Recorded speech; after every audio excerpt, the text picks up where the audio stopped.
Hi, everyone. Welcome to the 700 Club. We're so glad you're with us. It's been nearly 1 year since the Supreme Court overturned Roe versus Wade, and now pro-abortion and pro-life forces are fighting it out state to state. Well, many southern states are passing strong restrictions on abortion, but not Virginia. Some fear the Commonwealth's their lenient laws are going to lead to an abortion destination. Tara Mergener brings us a report. Pro-life advocates credit tougher laws in the South for saving an estimated 200,000 babies. Here in Virginia, however, where the laws aren't as strict, clinics are bracing for an influx of patients. The supporters of abortion's rights got a big win.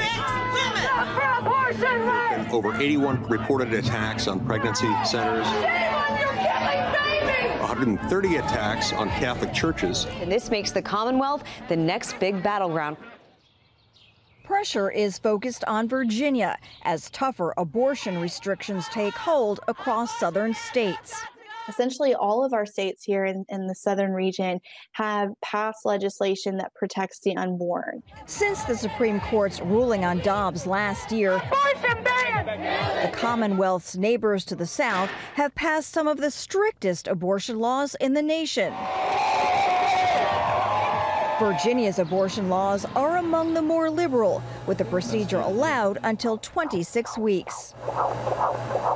And since 2020, no more 24-hour waiting period after an ultrasound. Ayes 39, noes 1. Ayes 39, noes 1. State Democrats also recently defeated several bills that would have limited abortion access. There was pushback, of course, on any sort of pro-life legislation, including the 15-week bill from the pro-abortion Virginia Senate. Nearby North Carolina's new law banning the procedure after 12 weeks of pregnancy takes effect July 1st. Later this month, the state Supreme Court will take up the newest abortion law. Amid court challenges, South Carolina Republican lawmakers are pushing for a prohibition after 6 weeks.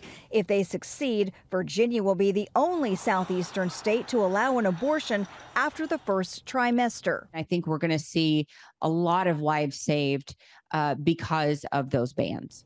Alabama, Mississippi, Tennessee, Arkansas, and Louisiana have near total bans in place, and it's no longer allowed after 6 weeks in Georgia and Florida. These babies have beating hearts.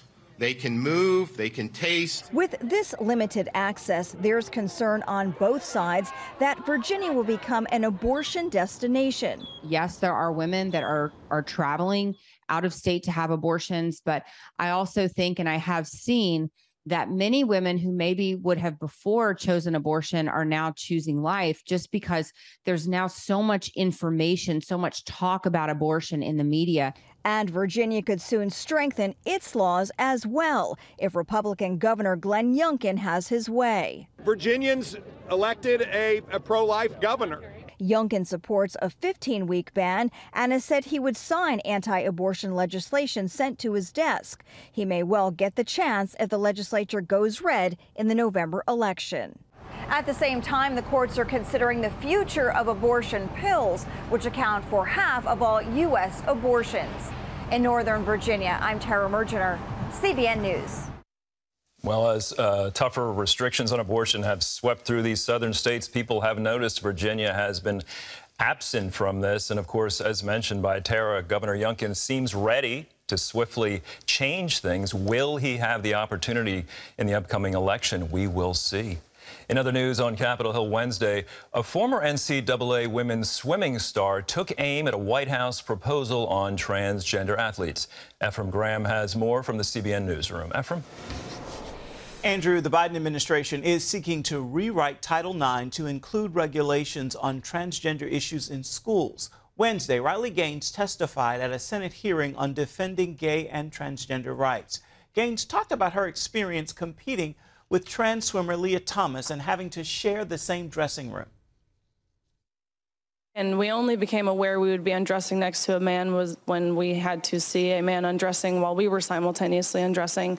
And so I immediately left the locker room and I went up to one of the officials on the pool deck and I said, "What are the guidelines to allow a man into our locker room?" And he so nonchalantly said back, "Oh, we actually got around this by making locker rooms unisex."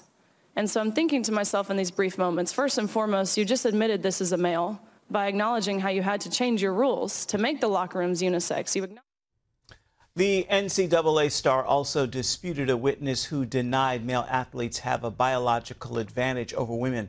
Riley called rewriting Title IX to give transgender athletes the ability to compete on teams consistent with their gender identity, quote, an abomination.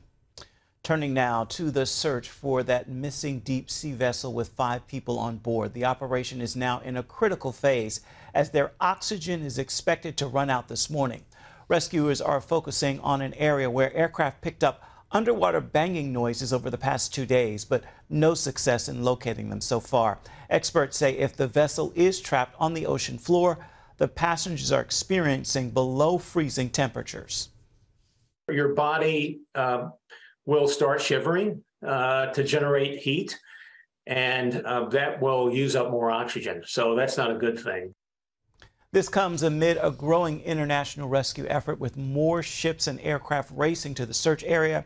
It's a territory about twice the size of Connecticut. There are concerns even if the craft is found, it might be too late to save the passengers since a rescue could take many hours or even days to accomplish. In Washington, D.C., President Biden and Congress are rolling out the red carpet for India's Prime Minister Modi.